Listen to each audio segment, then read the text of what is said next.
Bom dia a todos, eu sou o professor Otávio. É, o assunto dessa videoaula é o Caderno de Atividades 2, proposto pela escola Eupídio Reis para a turma do sétimo ano B. O conteúdo desse caderno de atividades ele envolve múltiplos e divisores, números primos e fatoração, divisão exata, divisão não exata. O primeiro exemplo aqui, falando de divisão exata e divisão não exata. A partir desse momento, quando a gente define que uma divisão é exata, o 48 ali, por exemplo, dividido por 6 é igual a 8. É uma divisão exata porque nessa divisão não sobra resto. A gente pode afirmar que o 48 é um número múltiplo de 6. Basta a gente fazer 6 vezes 8, 48. O resultado é um múltiplo do 6. O 48 é um múltiplo do 6. Seguindo o mesmo exemplo aqui da divisão agora não exata. Eu posso tentar fazer uma divisão aqui, 48 dividido por 5. O resultado da divisão dá 9, mas 5 vezes 9 dá 45. Se fazer a divisão, ainda vai sobrar 3 no resto. Essa é a ideia de estar sobrando, então não é uma divisão exata. A gente não pode dizer que o 48 é múltiplo do 5. Para um número ser múltiplo do outro, ele tem que estar relacionado a uma divisão exata. Então, confirmando, 48 dividido por 6 é 8. Não sobra nada, é uma divisão exata. Essa ideia também eu posso aplicar para dizer que o 48, um dos divisores do 48 é o 6. Se a gente dividir 48 por 6, não sobra nada. Não sobrando nada, a gente pode afirmar que o 6 é um dos divisores do 48. Se eu tentar dividir 48 por 5, vai dar 9 e vai sobrar 3. Quando sobra alguma coisa, a gente também pode afirmar que o 48, um dos divisores deles não pode ser o 5, porque na divisão sobra 3. Usando o conceito de divisão, a gente pode representar múltiplos e divisores. Se precisar de mais explicações, eu posso postar novas videoaulas sobre o assunto. Então, continuando. O significado de múltiplo. Um número é múltiplo de outro, basta ele estar envolvido numa multiplicação. Então, por exemplo, aqui do lado tem um exemplo da quantidade de figurinhas que tem em cada envelope e do lado tem uma relação com a tabuada. A leitura desse exemplo aqui é que para cada envelope, se você abrir, você vai achar na contagem 3 figurinhas. Se você abrir 2 envelopes, você vai ter então o dobro disso, 6 figurinhas, 3 mais 3.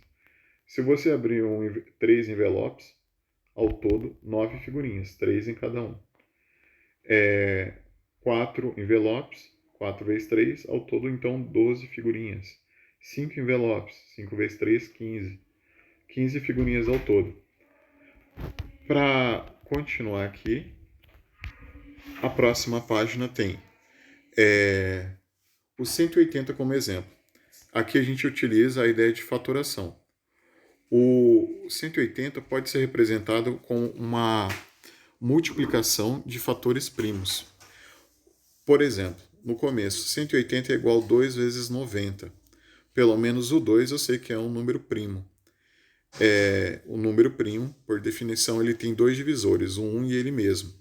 O 90 é um número composto, ele possui mais de dois divisores. Seguindo essa lógica, eu sei também que o 180 tem mais de dois divisores, então ele é um número composto. O 180, no próximo exemplo, está representado como uma multiplicação. Os fatores são 3, 10 e 6. 3 vezes 10, 30. 30 vezes 6, 180. Pelo menos o 3 ali eu sei que é um fator primo. Continuando essa parte de representar um número composto em fatores primos, 180 igual a 5 vezes 6 vezes 6. 5 vezes 6, 30. 30 vezes 6, 180. O 5, pelo menos ali daquela sequência, eu sei que é um fator primo. O último exemplo que está aqui na sequência. 180 igual a 2 vezes 2 vezes 3 vezes 5. Todos os fatores que estão ali representados são números primos. Números primos, só para confirmar novamente, eles possuem dois divisores, o 1 e ele mesmo. Seguindo aqui a definição de número primo e número composto. Por definição, o número primo tem dois divisores, o número composto mais de dois divisores. O 1 não se encaixa em nenhuma das duas definições. O 1 só tem um divisor, o próprio 1. A quantidade de divisores dele é uma só. A próxima lista de números primos. O 2 eu sei que é um número primo, porque ele é divisível por 1 e por 2. O 3 é um número primo, porque ele possui dois divisores, o 1 e o 3. O 5 é um número primo, ele possui dois divisores, o 1 e o 5, e assim por diante. Se tem apenas dois divisores, é um número primo. Passando disso, é um número composto. Seguindo a lista, os números compostos possuem mais de dois divisores. Por exemplo, o 4 possui divisor 1, o 2 e o próprio 4, ou seja, três divisores. O 6 tem três divisores, o 1, o 3 e o 2. Todos os números pares a partir do 2 a gente pode considerar como um número composto. Eles têm no mínimo três divisores, alguns com mais, mas o importante é número composto porque tem mais de dois divisores. Um exemplo de fatoração, de novo. O 24 pode ser escrito como 2 vezes 12. Pelo menos o 2 é um número primo, o 12 é um número composto. O 12 pode ser escrito também como 2 vezes 6. O 2 é um outro número primo, o 6 é um número composto. O 6 pode ser escrito como 2 vezes 3. Agora sim, a gente só tem números primos ali, a ideia de fatorar o 24. O 24 pode ser 2 vezes 2 vezes 2 vezes 3. É uma sequência de números primos, fatores primos, para representar o 24. Aqui tem um fluxograma para ensinar uma fórmula de como determinar se o número é primo ou é composto e também escrever os fatores primos que podem usar a representação da fatoração desse número. O que mais? Agora aqui, o conteúdo do primeiro bimestre envolve essa parte de investigação de gráficos, tabelas. Então, no caso aqui, o exercício aqui em si é interpretar as informações, ler o que está aqui com atenção primeiro, as questões de 1 a 7, interpretando as informações que você está observando nesse gráfico. O importante desse gráfico, então, quando você lê a primeira frase ali, número de chegadas de ônibus no mês de abril, é uma relação que já indica. Da onde está vindo esses ônibus? Aonde eles estão desembarcando? Então, de verde, a ideia é que eles são de Jabaquara, vermelho de Barra Funda e o azul Tietê. Quem teve acesso a esse documento aqui, a parte do gráfico, a parte digital, o caderno 2, então ele aparece bem essa ideia da legenda. Então, essa chegada no ônibus na estação de Jabaquara, na estação de Barra Funda, na estação Tietê. E onde eu tirei essas informações, onde foi tirado essas informações, perdão, do Observatório do Turismo e Eventos. Vocês podem acessar esse site para posterior pesquisa e confirmar alguns dados. Mas continuando. Ao todo, quantos passageiros embarcaram nos 3 terminais em abril de 2018? Então aqui, olhando as 3 colunas, Jabaquara, Barra Funda e Tietê. Então, você vai somar essas 3 quantidades. É uma noção ali para conseguir achar a resposta do exercício. Vocês podem ler com atenção as questões de 1 a 7. A maioria delas vocês podem identificar olhando aqui o exercício e realizando uma operação simples. Continuando, aqui tem mais questões referentes ao gráfico. Algumas têm com a mesma ideia que talvez você já tenha respondido nas questões anteriores. Vocês podem usar o mesmo raciocínio aqui para aplicar nas outras questões. Aqui, nessa parte dos exercícios, eles estão relacionando com múltiplos e divisores. A primeira questão, vocês podem usar a noção de números primos, fatoração, mínimo múltiplo comum para desenvolver essas questões. Por mais que ali o exercício está representando alguns números por letras, a gente pode descobrir quais são esses números. Se houver dúvida, se houver algum questionamento sobre esse tipo de questão, eu posso fazer um vídeo só desenvolvendo a questão e com as dicas para responder ele. Na questão 2 aqui. Aqui tem o limite de tempo, o prazo de tempo para ocorrer eleições ali naquela situação. 8 anos, 6 anos e 4 anos. É importante marcar isso para depois desenvolver um raciocínio. Muito provavelmente vocês vão usar, de novo, a noção de números primos, fatoração e mínimo múltiplo comum. Então, por exemplo, na letra A aqui, em 2020 serão realizadas eleições simultâneas para os cargos de gerente e supervisor. O tempo que se passar de uma função para outra, de gerente e supervisor, de supervisor, 8 anos o mandato. Perdão, de gerente, 8 anos o mandato. De supervisor, de 6 anos. Uma eleição é de 8 em 8 anos e a outra é de 6 em 6 anos.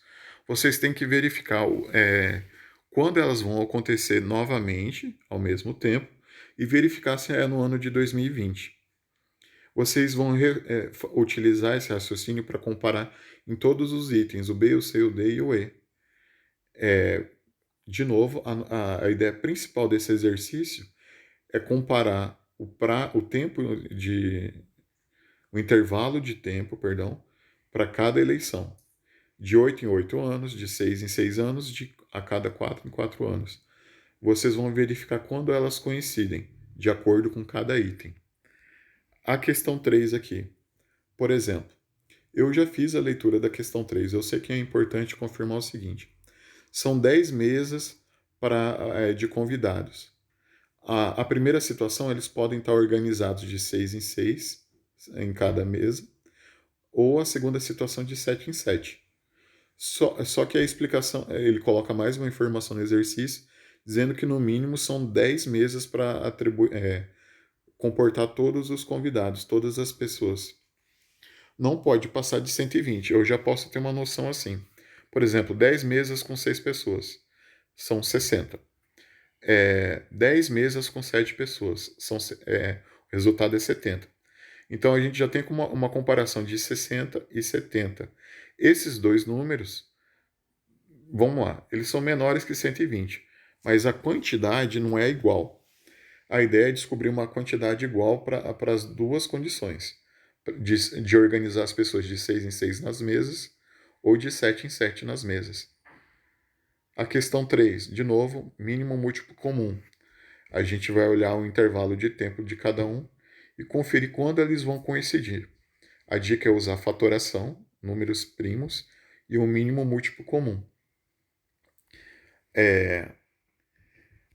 Essa parte aqui em destaque em azul é uma retomada. Desde a parte do que a gente aprendeu sobre números primos, múltiplos e divisores, e a parte do gráfico, a leitura e interpretação dos dados que estão no gráfico. Aqui tem uma ideia também de fazer uma pergunta sobre você pesquisar e confirmar os dados. Vocês podem usar a fonte do gráfico como uma pesquisa. Continuando. Alguns alunos não receberam livros do 7º ano. Por isso, a gente pensou bem em colocar, então, as questões que a gente ainda estava trabalhando em sala. E essas questões aqui, de uma maneira, são simples para resolver. Cada questão aqui eu posso fazer um comentário, um vídeo explicando como se desenvolve cada uma delas. Desde as regras de sinais, como a gente realiza as operações de adição e subtração com números inteiros, o significado de lucro, débito, temperatura positiva, temperatura negativa. Uma pausa aqui. Nessa questão 16, vocês já viram ela talvez no 6º ano. Em vez de colocar o X, o professor do 6º ano coloca um quadradinho para você adivinhar qual número está faltando na operação. A única coisa diferente aqui que eu sei que eu expliquei para a turma do 7º ano, B, minha turma, Para facilitar esse tipo de conta, a gente tira os parênteses. Onde aparece mais, aí dentro do parênteses mais 10, eliminar o parênteses. Tem uma explicação de como fazer isso. Continuando. Todas as questões que estão aqui, então, ou eles relacionam com adição ou subtração envolvendo números inteiros. Essas questões são do livro, eu posso utilizar elas em explicações para as próximas videoaulas. Depende dos questionamentos, das dúvidas de vocês. Vocês podem postar essas dúvidas, perguntas de questão através do Google Sala de Aula, o Google Classroom. Todas as questões aqui, então, envolvem adição e subtração de números inteiros. Esse primeiro vídeo é só uma orientação. Caso haja necessidade envolvendo perguntas sobre esse caderno de questões, eu vou estar disponível para auxiliar vocês. Obrigado por ficar aqui até o final, por ter assistido. Daqui a pouco eu posto mais uma aula. Obrigado.